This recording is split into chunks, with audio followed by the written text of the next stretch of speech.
UCC એ દેશના તમામ લોકો માટે એક સરખા નિયમો, લગ્ન બાબતે હોય કે પછી દીવાની બાબતે હોય, આ બધા જ વિષયોમાં એક સમાન નિયમ યુસીસીના માધ્યમથી ગુજરાતમાં લાવવામાં આવશે. આજનો દિવસ એ ઐતિહાસિક છે. મારી આ બધી માતાઓ, બહેનો અને દીકરીઓ આજના દિવસની વર્ષોથી રાહ જોઈ રહી હતી.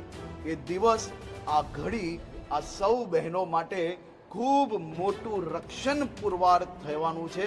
મુખ્યમંત્રી શ્રી ભૂપેન્દ્રભાઈ પટેલને રાજ્યની સૌ દીકરીઓ, માતાઓ અને બહેનો આજે આશીર્વાદ આપી રહી છે, અભિનંદન આપી રહી છે કે યુસીસીના માધ્યમથી આવનારા દિવસોમાં બધા જ સમાજોને ઇક્વલ રાઇટ્સ, એટલે કે બધા જ સમાજની દીકરીઓને કોઈ બી પ્રકારની તરછોડાઈને એની પરિસ્થિતિ ના થાય તે માટે આ યુસીસી આજે લાવવામાં આવી રહ્યું છે.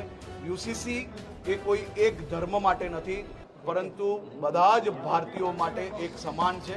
હું રાજ્યના મુખ્યમંત્રીશ્રીને, રાજ્યના સૌ નાગરિકો વતી ખૂબ ખૂબ અભિનંદન આપું છું કે આપ સાહેબે આ વિચારીને આદરણીય પ્રધાનમંત્રીશ્રીના જે વિચારો છે તેને ગુજરાતમાં, દેશમાં બીજા રાજ્ય તરીકે આપણે આજે યુસીસી લાવી રહ્યા છે.